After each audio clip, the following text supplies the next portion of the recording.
Hey, what's up guys? In this video, I explore everything there is to do with retiring in the Philippines. I sat down with two experts in the field, Mike with Mike's Filipino Retirement and Paul, Old Dog, New Tricks. They go over everything, guys. It's a bit of a long one, but it's a good one. They talk about Social Security in detail, budgeting, dating and relationships for retired guys here in the Philippines, pitfalls to avoid. They share tips and tricks, and they talk about why it is a good option to retire here, but also why it's not a good place to retire depending on certain things. I think you're gonna learn a lot from this one, guys, and it's gonna help you out with your decision making for this whole process. Let's jump to the video where Paul is now explaining how to manage your Social Security checks. Let's go. The last thing I would do is have my Social Security check deposited here in the Philippines or any other country. There is a proof of life letter that gets sent out.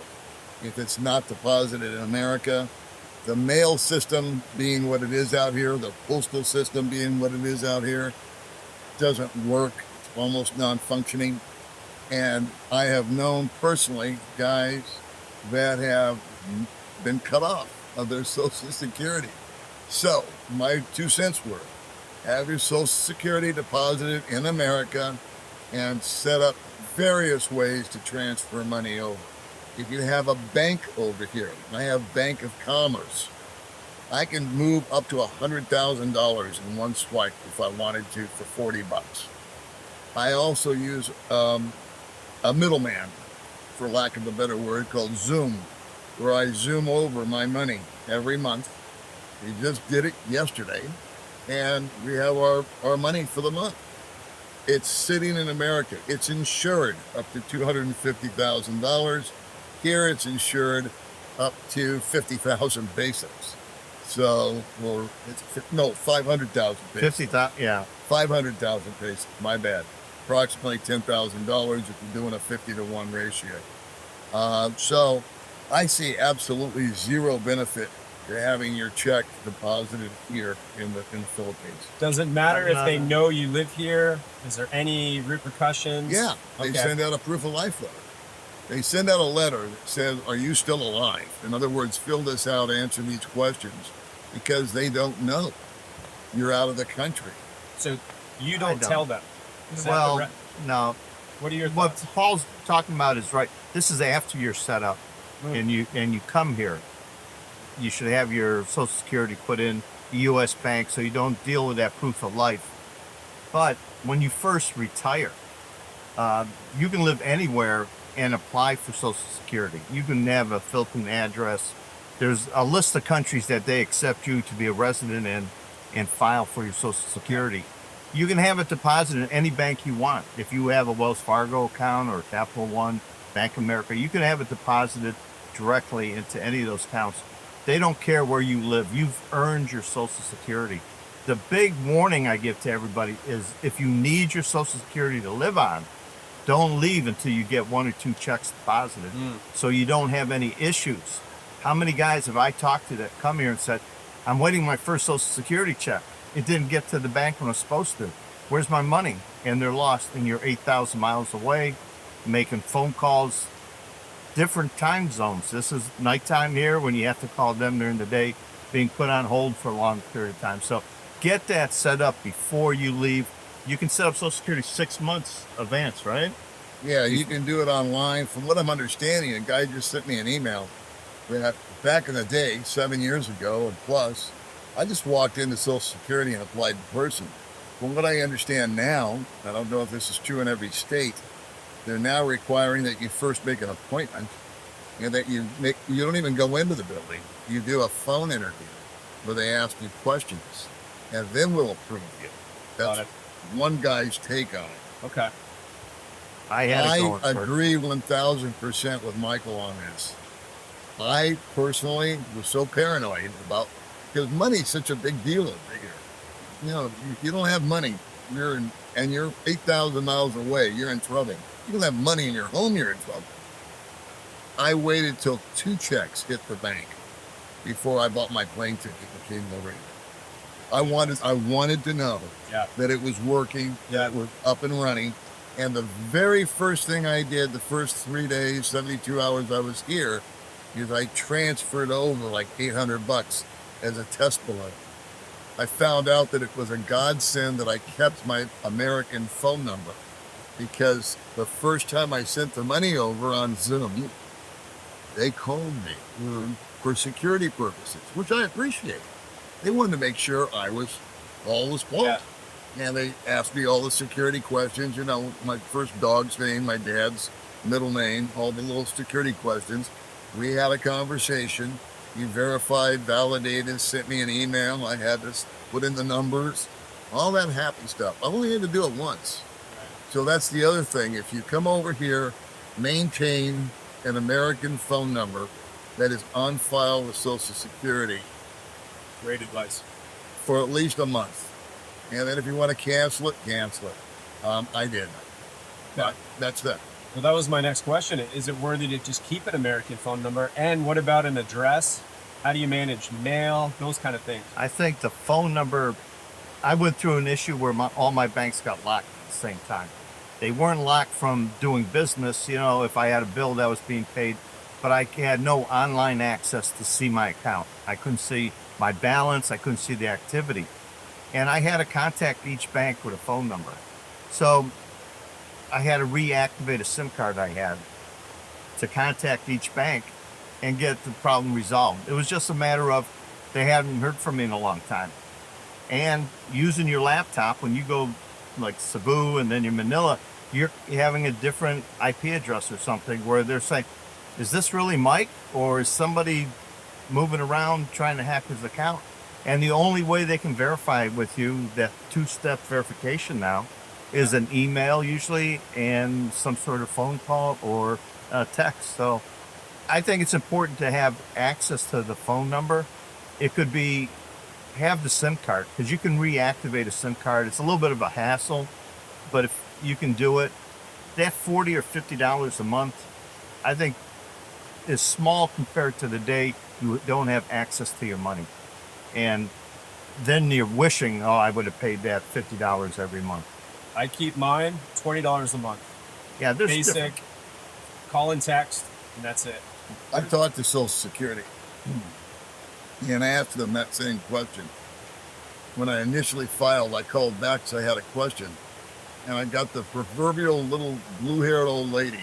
I could picture her in my mind. And I said, hey, I'm thinking about going to the Philippines. Is there any problem with that and Social Security? And her answer was, honey, you're retired. You get to do whatever you want to do. You want to travel the world, travel the world. You want to stay at home, stay at home. You do whatever you want to do. We're not going to cut you off.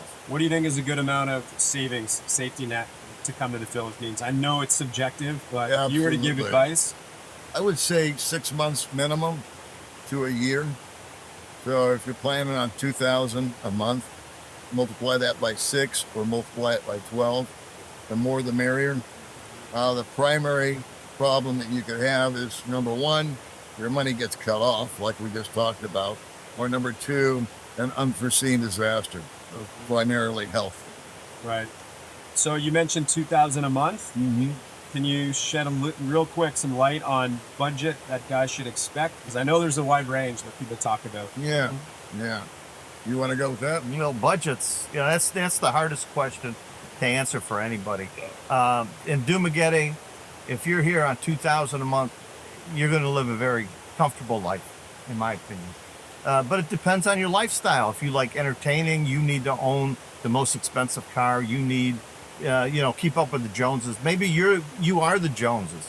You want to have better than everybody else. You need a lot more money than the average Joe, who comes here with a backpack. He's going to buy, a $1,000 or $2,000 motorbike and live in an apartment for $200 or $300, $400 a month. What's the budget for that guy? I'm going to say $1,200 to $1,500 with no girlfriend involved, no family, and you don't have any vices. The vices will get you here. If you live too cheap, if your apartment is a dump, I found this place for $100 a month. It's got holes in the wall and bugs and lizards. Every morning you're getting the hell out of there and you're going to spend all day in the coffee shop or the bar. In the course of a month, you're paying a lot more than somebody who bought or rented something nicer, where when you get 2 days of rain or you just don't feel good, You can sit at home and relax and enjoy your life. What about your addresses, guys? Do you keep property? Some guys sell their homes, others don't. What if you have mail coming? Can you guys speak on I use traveling mailbox, traveling mailbox? which I'm not really thrilled with. Yeah. I'm probably going to switch to what Mike uses. I use iPostal One. I find that today I had mail and I checked it. I didn't open it. I saw that it was from nobody important. I just discarded it. But I did have one letter from Social Security. So I went to the Social Security website, My Social, clicked on there, and there was the letter. So I didn't have to open that letter, but I knew they were trying to notify me about something. So they manage it, they'll open it. It's a custom service. So you pay for each individual service. They'll even forward your mail here if you want it, if it's a credit card. Me, I had my divorce papers when I got married. I never thought I was going to get married here. And that cost me like $180 to get one copy of my divorce papers sent in. What about insurance? Health insurance and travel. When I first came to the Philippines, COVID just ended, and you had to have health insurance. And I got that with SafetyWing, the Nomad health insurance for them. I had that for like 2 months. Okay. I don't know how well it works because I didn't need it, which is the great thing about insurance. You buy it and you hope you never call them that you have a claim. What about when you're here permanently? Is there other insurance options for guys that Yeah, there are. long term? There are. I might start looking into that since I've had a health issue recently. I found out that for some of the things I want to do, there's a thing called Phil Health out here that we can buy at $17,000 a year. And I just found out that on this procedure I want to get done, that if I had Phil Health, I would have had a discount of, guess what, 17,000 pesos. However, I've been here 7 years. So there's 6 years that I would have been paying the 17,000 that it would have just gone out the wind or out the window. And this last one, I rationalized it. I said, well, if I had had Phil Health since day one, it still wouldn't have paid off. I'm not a huge believer in insurance. I've got Medicare A and B. And so my theory has always been, number one, I have a cash reserve in case there is something that has to be handled. We should have a substantial enough amount of money to take care of it, at least get me stabilized, if anything else. And then I could go home to America if I needed long-term care or had a serious issue. Then I would feel much more comfortable with the health care and the cost being covered by something that I do pay for, which is my Part B on the Medicare. You guys have both done some healthcare related stuff here. Yeah. Can you speak on Dumaguete, and if you can speak on the cities? Any thoughts to share about what these guys should know about coming here and dealing with the healthcare system in the Philippines? Yeah, the horror stories that I've seen has been that I think it's good for cuts and scratches and bruises and broken legs. If you've got asthma and you need an inhaler, you've got the flu, you've got dengue, they know how to treat all that. And so they're cool with that. You come into something much more serious or much more intrusive, I would not put all my faith here in the doctors here.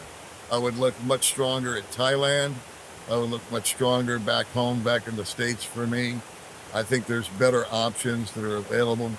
I think the key thing is just not to let it get too far out of hand. Catch it, nip it in the bud.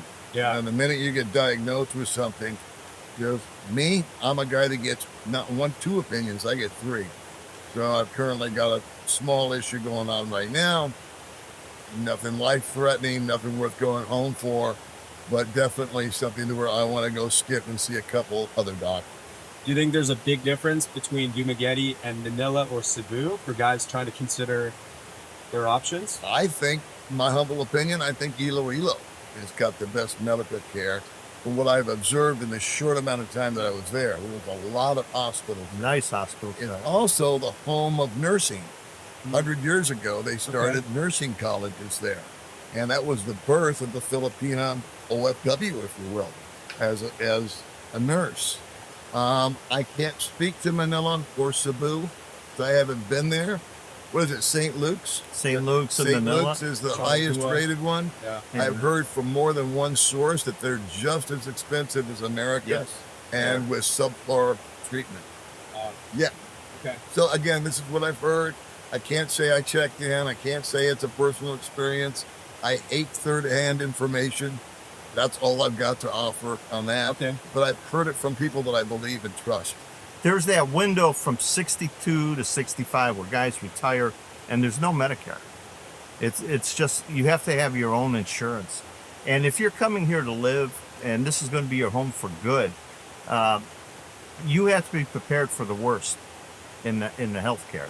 You have to be prepared if you have a heart attack and you live in beautiful Dumaguete. How quickly can you get to the hospital? Now, Paul had a heart attack once, and you said you got to the hospital and worked on in minutes, right? I was done within 30 minutes. I had a stint in me inside of 30 minutes. Here, you won't be at the hospital in 30 minutes. I had a conversation with a guy and we were having coffee. And he said, what would happen if you and me had a heart attack right now? I said, we'd be dead. Okay. We wouldn't survive it. So if you're That's thinking, my opinion of doing it. or I any don't- city, I don't know about Cebu. how are you going to get from Manila. your condo? You've lived there. You're going to have an issue. Something happens. You contact security. You have somebody. Hopefully, you have someone help you get downstairs. They grab a cab, and going from a mall to 2 miles away could be 30 minutes. There's to no get life that- alert out here. No. There's no thing around your neck. I've fallen and I nothing, can't yeah. get up. If I was married, wasn't married, if I was single, I would have someone that came by every day that was housekeeper, whatever. And I would just make sure that that person had a key. I trusted them, him or her, whoever it is, takes care of the yard, takes care of the house, runs errands, etc., etc. I think you're looking into something like that for yourself. Yeah. But for me, it would also to make sure I still got a pulse. And it's affordable here to do that. It's one of the Yeah. benefits of retiring here is you Yeah. can afford, labor is relatively Yeah. cheaper. You can hire a driver if Yeah. you get to the point where you can't even drive a car anymore. Yeah. You're going to hire some dude to come by and say, okay, on Wednesdays and Saturdays, I'm going to go to the market. I'm going to need you to take me or go for me or whatever At a it is. reasonable Yeah, rate. at a reasonable rate. Good information. Guys, nothing to do with health or anything, just lifestyle.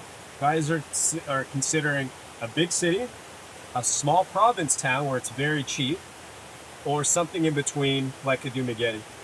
What would be the pros, cons, and things for these guys to really consider? Lifestyle. Yeah, so what are stands you out? looking for in life? Are you still young and healthy and you want to go climb waterfalls and you want to go scuba diving? If you're more of a homebody and you like the condo life, you like urban city life, that's an Iloilo, maybe a Cebu to start with, but somewhere comfortable for you. What is your day? What is your idea of the perfect day in retirement? If it's real provincial, that's a totally different lifestyle. I don't know how provincial you want to get. Is it the bath with the bucket? And, Well- there's 4 people living in each room of this bamboo hut. Guys, I think, have something in mind what they think it might be like, and they see a YouTube video on a nice house for It's very not cheap. coconut. They overlook Yeah. a lot if they go into the province like that. It's not a coconut drinking a coconut shell with a straw and umbrella in it and a beach chair that you walk to that's waiting for you every morning. The beautiful Black places communities. like that are tourist resorts, are resorts themselves on the coast. Some people are looking for paradise, but I really think they're looking for a fantasy. They're looking for something that really isn't here. With that said, why Dumaguete? Why is it so popular here? And do you think that it is still a good option for? Chad Yeah. Foster's here. I like it because it's got a good mix. It's got higher end restaurants, more and more and more are coming up and popping up almost weekly and monthly. It's getting more urbanized. But I compare it with Dumaguete, and then where I live, which I consider to be the suburbs. It's Big kind of like difference. outside of the big city. So there's a lot more to this area than just Duma City. And a lot of people Man, go. Dumaguete, I've gotten to a point where I only go when I have to. It's like there's things that are popping up here in Valencia that are much more convenient, more coffee shops, more restaurants. It's growing, and That's almost starting to get untenable. It's starting to.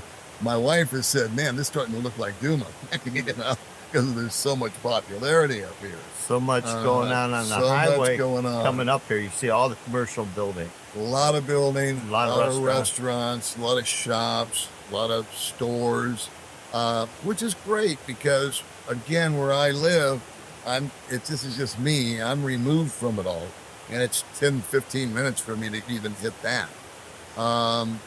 So would I recommend living in Dumaguete? No. It's smoggy, it's crowded, it's hot, it's noisy. But you can be 30 minutes in either direction. If you're a beach guy, you can go live on the beach. If you're a mountain guy like me, you can go live up in the mountains where it's cooler, and some point in between. So to me, that's been the big draw. Big city, been there, done that all my life. Always lived. I lived in Vegas and LA. If it's bigger than that. Yeah, so you got the high rises and the traffic and all that. I wanted to change. So no, that doesn't appeal to me at all. Maybe for a 2 or a 3 day getaway, be cool. For a lifestyle, no. And then the province life, I wouldn't last 5 hours. I mean, you put me in one of these bamboo huts like we're sitting in now, and you got the mosquitoes and the bugs and the flies, and not to mention the boredom. You're out there in the middle of the sticks. Nobody speaks English for the most part. I know a friend of mine from Vegas went to go live with his girlfriend. Every day he took a 2-hour bus ride to go to Jollibee at the nearest town. He goes, I can't take it. I'm just sitting here and nobody's doing anything. It's an interesting point. So a lot of guys complain or say they would never want to live in Dumaguete because there's too many foreigners, right? Yeah. What you're speaking about is a place where they can have that, no foreigners. Absolutely. But some drawbacks to that. Dumaguete, you talk boredom, and we've talked about this before. You have the boredom of the province, but you also have the boredom of the big city. Yeah. We talked about living in Cebu. I lived there for a while. You lived there for a while. Paul visited. After 2 or 3 days, what is your routine? It's you go to Ayala Mall, 10 o'clock in the morning. You have coffee at Bo's Coffee with 3 or 4 guys who are there every day. Afternoon hits, you go hit lunch. Then you go hang out at the social, have coffee, have a drink, whatever you do. It's the same thing over and over. It's Groundhog's Day. And to go visit a waterfall or to go to a beach when you're in Cebu, it's a day trip or 2-day trip. Where here in Dumaguete, a half day you can be anywhere. All my trips with Janet, Twin Lakes, Darwin, they're half-day trips. So much more to do. People say that I'm always selling on my channel, Dumaguete. Well, I'm not selling it. I'm just telling you why I like it. And I've been to other places and I didn't like it. So come here, check it out. Try a few options. What the hell? Try many options. Try many options. Yeah. And do it before you retire, man. Even if they're shorter trips, schedule your work, longer vacation, whatever you can do. Come here, explore, and get a taste of if you like it or not before you make that emotional investment, that financial investment to come here. Well said. There are a good amount of guys that are older, that don't want to waste time. They know it can take a long time to meet someone. And you see it around town. They are transactional relationships. An older guy would love a 24-year-old girlfriend. Anything you can share or advise regarding that approach? That would be a Yeah, I did that. If people follow my channel and they follow my life, I was setting up a girl in a house that we were going to rent. I was paying the rent. I moved her down there. I was 60 days away from moving here to be with her. Everything's set up. I get off the plane, boom, right into a house that's furnished, everything I need, and the girl's sitting there cooking me dinner. Well, what you don't see behind the camera is going to kill you. I know a lot of guys have had success. They've met the love of their life. They've been together for 10 years or so. But so many stories like I have where it falls apart at the last minute because they're going to have you hang on to that dream until you get ready to board that plane. And be careful on that. Make sure you come and visit the girl. If you want it all set up ahead of time, find the apartment that you're going to rent ahead of time. Sure, you can do that through an agent or something, but you should make those plans to be here for a while before you commit to a location, a house, an apartment. Maybe come here for 30 days, rent a hotel. They make your bed every day, you know, and you can check out whatever town you decided you want to check out. You might not like Dumaguete. You might not like Leyte. You might not like Cebu. So give yourself the freedom to move. But having that all set up when you get off the plane, I think you're setting up for more disaster. You know, there is the story where the guy was paying his girl, sending her money to build a house, and she was taking pictures of this house being built. And, you know, and the material, and he was seeing the bill of sale on, you know, buying the cement blocks and the material needed for the house.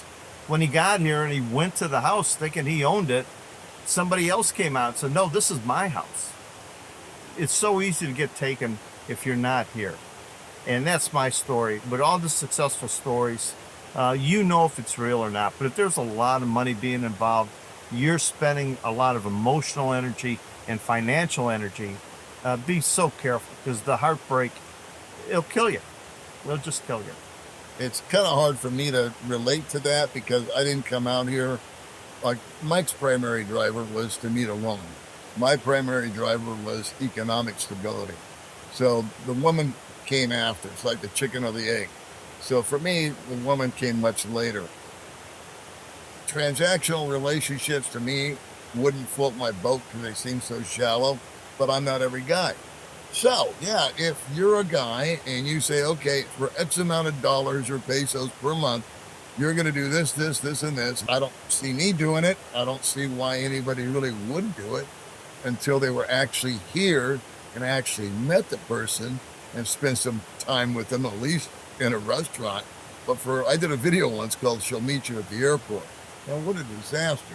You know, it's just what you see online and what you get in person generally changes quite a bit. I would say get here, get settled in, set your camp up first, make sure you got an apartment, transportation, you know the lay of the land a little bit, because they're going to spot you a mile away. And you come in here all deer in the headlight look, you're almost like, you're like fishing with dynamite. You know, I mean, you're just easy prey. And keep that word in mind, prey. So what you want to do is get the lay of the land, and you want to start to differentiate between the women. And for me, I think the key factor is to realize you're the prize, not her. And then you are the one that needs, this is your retirement. For me, these are the last days. How do I want to spend them? Do I want to kowtow to some woman, or do I want her to value me? I'm valuable. I have something to bring to the party, and I want the woman that can see that, appreciate it, and respect it. That's my gift. What should a guy expect when he's boots on the ground? Is it just take your pick, or do you actually, right? It's not like that. So what's the approach for a girl? That's the biggest fallacy there is. That's right. They're not lined up at the airport for you when you get off the plane. You know, back in the day when I was first here, if you were a foreigner and you looked different and you were tall and you had light skin or black skin, and they knew that you weren't from here, people would literally stop on the street and look at me as I drove by. Fast forward 7.5 years, they don't even glance at me. The whole dynamic has changed. I don't know what from. It seems to be post-pandemic. I don't know what the pandemic's got to do with it, but I think something. And so, no, if you think that you're going to be like Brad Pitt, you know, walking into a restaurant, that's not the way it's going to work. Social media has done a lot of that. The girls are more in tune that what foreigners look like. They come here. Everything we talk about, a lot of girls listen to also. And the thing is, guys, you got to remember, when you're in the U.S. and you're lonely and you got money, you're buying some companionship with a transactional relationship online. When you get here, like Paul says, you're the prize now. You're not the lonely guy who can't find a girl like you could back home. Here, girls are to be found. You can find a girl for the night, for a week, or for a lifetime. It's just how much energy and time you spend. And you're networking. You know, Yeah, what's the strategy? Big That's what I time want to get networking, into. man. networking is a You big know what? deal. Make friends with the unattractive woman. Be nice to everyone. Because guess what? Everybody knows everybody. We were just talking about cousins the other day. I mean, just an hour ago. Everybody seems to be related to somebody, and especially small towns. So, if Janet and Mike, if I was single and I was friends with Janet and Mike, I can guarantee you, old Janet, and I didn't have my wife, old Janet over there might know somebody that might know somebody that might know somebody. And it just snowballs from there. And so if you treat people nicely and you have a reputation of being friendly and you don't have a bad temper, you take you're aware of hygiene, you brush your teeth, and You use a smell. underarm. Don't smell deodorant, bad, man. You know, your shirt. I go through two to three t-shirts a day. I want to change, be clean, be fresh, look nice. Girls can be shy here, so if you walk up to someone not introduced to, what should guys expect and how should they approach if they meet someone at the mall that works there? What is a likely reaction from the Filipina, and how should the guy proceed if he's interested? She's going to smile, giggle, and drop her eyes. And She go gonna about be her shy, day. right? Yeah, she is. It's best you walk up to, if there's two girls, because then they can interact about you. And the one girl might be in a relationship, and you'll say, "Hey, are you single?" or "Hello, how are you?" And she'll say, "Oh, I'm in her. I have somebody." And she'll say, "But my friend here's single," and they'll sort of joke about it and make fun of it. But we were at a restaurant, Jan and I and one other guy, and he's single.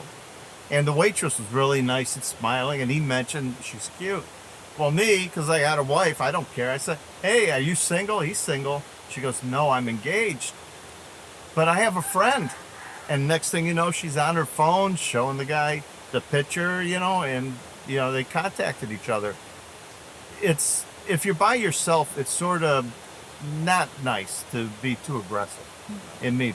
But if you're in a small group and you've been nice to that waitress or that person in the store, it's going to go long way. Well, my one thought is when guys are like at the mall and you're walking up to a counter girl and you're saying, "Hey, can I get your name or your number?" And she shies from you, and you go to another one. These girls all know, and they point, "That guy's no good." Or if you go into the same restaurant every day, you're coming in with a different girl, they'll talk into silent. "Oh, he's been here with many girls." And they communicate. Absolutely. So your reputation that you have when you're here, you're establishing yourself as a person, a human being here in Dumaguete or wherever, but your reputation, it takes a long time to build a good reputation. It just takes one day to ruin it. So be careful of the kind of man you are, and people will notice. What do you think? I think what you guys are saying with networking is the way to go. I think that taking your time for your own sake is huge, but also for building trust with the person you want to get to know. I think the really good girls are more cautious. They're not the ones that are throwing themselves at you. Right? And they're more concerned with their life and priorities rather than just some foreigner that walked up to them. So they need to know for sure your intentions are genuine, and it takes time. I think that the quick pickup line is not the way to go. I think it's build some sort of trust and understanding of each other before you go to the next level. And you'll just see girls just relax over time. I have a question for you. Even though this is your interview, how long does it take for you to trust a girl? You're talking about building Yep. trust for her, That's a biggie for me. but Yeah. that was a biggie for me. Yeah. Oh, I would say don't go too crazy with commitment for at least 6 months. Amen. Jan and I were together a month and a half when we moved in together. I think you got to trust your intuition. I'm You have big on intuition. I think if your intuition's telling you something that's not good, trust it 100% of the time. Right. And I think it goes both ways. I think, like with Janet, everyone that knows Janet, you get a good feeling right away. Right. And after a month, that was enough time. So it's case by case. Case by case. Yeah. you know when you found the right one. That's right. You really do. Now things might happen and it doesn't work out. Yeah. But you found somebody that in your mind is perfect for you. Why play the field? Concentrate to make sure that's the right person for you. Yeah. And get involved a little bit with her in her life or family. You know, you have to do a little digging. You have to check her out. Is a good way to put it. Well said. I agree with you. Okay, let's wrap it up with this. Both of you guys. Top reasons why guys should choose the Philippines to retire, and top reasons why it might not be the right place for them. I'll go first. Number one, you can live on probably 25% of what you think you live in America, approximately. Number two, your dating options are definitely swayed in your favor. You become much more valuable the minute you step off the plane. And the downsides would be you can't acclimate to the weather, for one thing. It's not for everybody. The heat, you can't acclimate to the poverty, will bring you down and depress you. It does me. I drive by it. And you want to fix every dog that you see that's running around with mange. You see all these little kids that are hungry, and you just want to adopt them all. So depends on how much of an empath you are. And then just the usual knucklehead stuff of the Philippines logic, which is later or after lunch or manana. And I want to get it done now, and nobody's in a hurry. That drives me psycho. But there's so many little nuances out here. I would say my top bitch, if I can say that on camera, is noise. It's very, very hard to find a quiet place. Even if you go out in the province, it's going to be a rooster, it's going to be a dog, and there's going to Motorcycle, be no muffler. some dude with a no muffler on his bike that's driving by. Karaoke. You go into a restaurant, and Filipinas, I love you to death, Very loud. but they are freaking loud. Full volume. I mean, when they're on the phone, I think they must think they're talking long distance, so they got to yell, 'cause it's going. They got a rope between the it's phone in a and the phone. different city, so I got to yell. You could be in a little store and they have a little speaker playing like dance music at Oh 8 my a.m., but God. it's full blast. The only number they know is 10. Yeah, They don't know how to tone it down to 3 or 4. that's so true. And it's just staticky, It's It's just distorted. It's so loud. The It's speakers just- are, yeah. You can't even hear the song, but yeah. You have to point it out because it's a reality here. it is. Mike, anything to add to that? Well, my reason that came here was for the women. And before you talk more about that, you have to think you're lonely and you got money and you're not dating in the U.S. You're not finding what you want. So you come here with that expectation, that fantasy that you're going to find the perfect woman. But what I found that I've really changed me here is I was able to bring my Western lifestyle here at a lot cheaper cost. I live in a Western style house, and I like going out and getting good food. I like, going traveling to Cebu and all that. I can do all this stuff same as I would have done back home, but at a lot smaller cost. No way I could have lived in Las Vegas on $2,000 a month. That's $2,000 a week or maybe $1,000 every week in Las Vegas. So don't let your loneliness and because you have money and you want a companion that you get fooled by the bright lights here in the Philippines. It's a very relaxed country. The people are, how do you want to say, they're at a very slower pace. Like Paul says, you have to get used to that slower pace and you have to slow down because you're so used to driving 100 miles an hour from point to point, making appointments, going places. Here, it's when they get there. And relationships here take time, a good relationship. In Vegas, you could have a date tonight and she's going to say, don't open the door for me. I can open my own doors. But when you pay the bill, you have to pay the bill. You don't see her paying half. Where here, the women are women. They dress like women. They act like women. They care for you like a loving woman, if you have the right girl. Where back home, I don't think you can find that anymore. I got a question for you. Sure. And you're entered. Do you think a guy your age has a better opportunity than an older guy? Do you think there's an advantage to being young, or do you think there's a disadvantage, or do you not have it? I think there's an argument for both, to be honest. I've had moments where I've talked to other guys my age, and we're like, man, I wish I was 60. And I'm not kidding. We joke about it, but there's something about guys that are 55 plus that a lot of girls feel very comfortable with. They are thinking that is their ideal age range. It's 55 to 65. Shit together, security, maturity, past the games, wanting to settle down. Yes, there could be an element of the transaction or finances and things like that, but I know for a fact I've met enough now that are genuine with their thoughts, that a guy that's retired just makes them feel that's what I want. Do you think that it supersedes the physical attraction? Yes and no, to an extent. I Okay. think that if someone is way overweight and let's just say objectively not attractive, and he's with a 22-year-old very attractive girl, 99% she's in it for the security element for sure. But culturally here compared to back home, there's no doubt they're less concerned about your looks. There's way more leeway as far as that being a concern. They look internally way more than a Western girl for sure.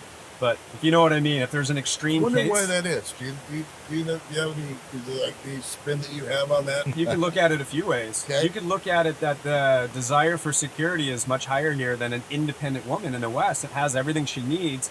Now she's like, well, I don't need a guy for that. So I want the guy that's in That makes sense. fit shape, that's going to make me feel like all my friends are going to be proud of me to have this handsome man. Have a boy toy kind of thing. Sure, that could Yeah. be part of it, but it's not like Filipinas don't like a handsome No. man. But I can What say this. woman doesn't like a handsome man? Yeah. What man doesn't like a beautiful woman? Yeah, a That's where I handsome get man is going to confused. do well here. But you know what? If a girl is not super confident here, she's not going to feel comfortable with the guy that's very handsome. And a lot of times they're more comfortable with a guy that's a bit more jolly, a little bit more tubby, and average looking, and super, smart, nice, caring guy. She's going to fall for that guy over the younger, very good looking guy. I'll share one thing that I've noticed. Once a woman has proverbially hooked a guy and she actually loves him and cares for him, the first thing she tries to do is fatten him up and make him Heard that so much. attractive. Yeah, My wife did that. yeah. She would bring home cookies, candy, chocolate. Go ahead, you look fine. We'll just buy bigger Absolutely. pants, this, that, the other. Jealousy is And a I'm big trying thing to here. tell her, listen, woman, it's going to kill me. I'm trying to keep my health going here. Right, Yeah, right. yes, I'd love to weigh 300 Yeah. pounds. That'd be great. I think that plays a big part, to be honest, Yeah. on why they might go with an older, average-looking guy. Well, Yeah. Philippine custom or culture, a fat guy is somebody who can afford to eat, Yeah, and yeah. it shows, wealth and Do the you ability to think that support there's an insecurity with guys Yeah. your age or a good-looking, handsome guy, 30, 40, whatever, fit, all that good stuff? You think the women look at him and say, oh, he can get any girl. He's probably got 100%. 10 girls, this, that, the other. Is that the objections that you run into? Without a doubt, I think Without a it'll doubt. take a lot more time to build her trust and get her comfortable with you. Mhm. If she feels you're very handsome and you're a catch, Uh-huh. and she's insecure, which a lot of Filipinas are, maybe more insecure. Mhm. Would you agree? As far as jealousy Oh, and that huge. kind of thing, right? Dude, It's a big it's a thing here. national sport out here. Yeah, so you can run into some trouble with continually questioning your faithfulness and where are you? And How that many will girls are you eventually chatting with? drive you up the wall. Absolutely. Ah. So you'd need a confident partner for that. But it's case by case. It's a little bit of everything here. It's Yeah. hard to sum that up. We Yeah. could talk relationships and dating all day and come up with 100 scenarios. and never come up with the answer. Yeah, that's No. right. You just have to come here and experience it. But it's a big pro for coming here for sure. I agree with both you guys. Anyways, thanks for your time, fellas. Appreciate it. Pleasure to be here. Fist bump. Thanks for your time. Take care. See you, Chad.